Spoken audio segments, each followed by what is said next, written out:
I like math. And out of all of the different types of subjects, I think geometry was certainly the one that grasped my attention the most. I mean, algebra was fun and trigonometry was cool and all, but you've got to admit, who doesn't like to learn about cool shapes and circles? But Daniel, how do shapes have anything to do with linguistics? Well...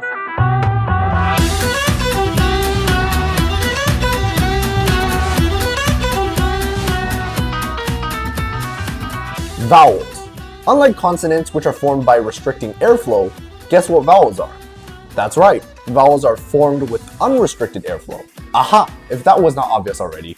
Now there is a catch. Although vowels don't involve any restriction of airflow, we can kind of bend the air around to form different sounds. So while consonants are formed by using the tongue interacting with other parts of the mouth, vowels are, on the other hand, formed by bending your tongue. For all vowels, the vocal folds in your glottis always vibrate, generating sound. In other words, every vowel is voiced.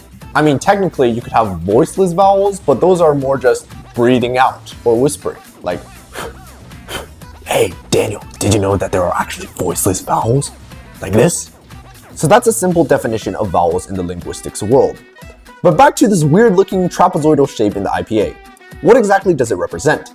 If you look closely at its shape, you can kind of make out that each point on its edges can stand for a different location of the tongue in your mouth. To form different vowels, your tongue could be higher up or lower down in your mouth. It can move to the front of the mouth or stay at the back. That brings me to the first way linguistics can categorize vowels via the IPA, the position of the tongue. Is it more forward or behind in the mouth? Is the tongue high or low? Or is the tongue just in its natural centered position? Vowels have an audible difference depending on the tongue's position. High vowels might sound like e or oo, and low vowels like ah or aw.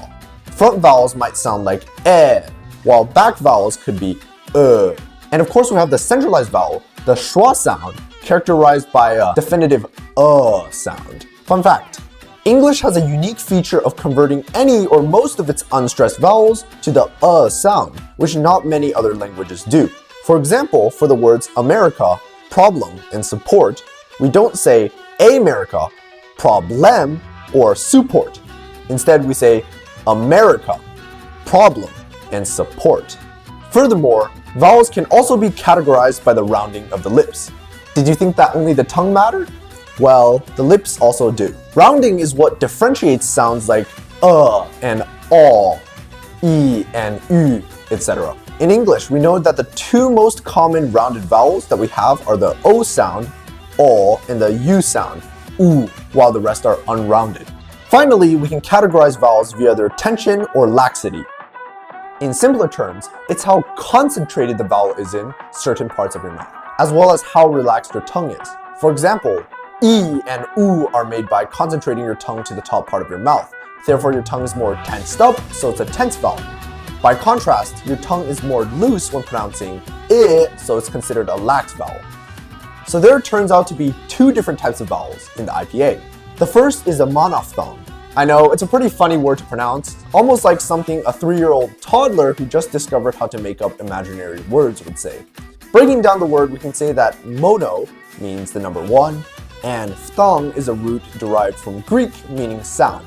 So monophthong, if you'd have already guessed, would mean a single simple vowel.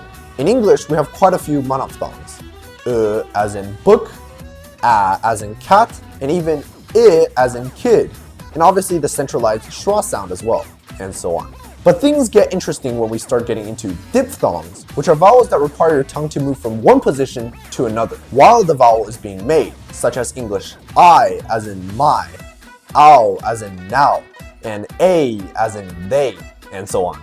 Apparently, some people argue that Mandarin Chinese, which is also my mother tongue, has some form of triphthongs, such as the word for smile.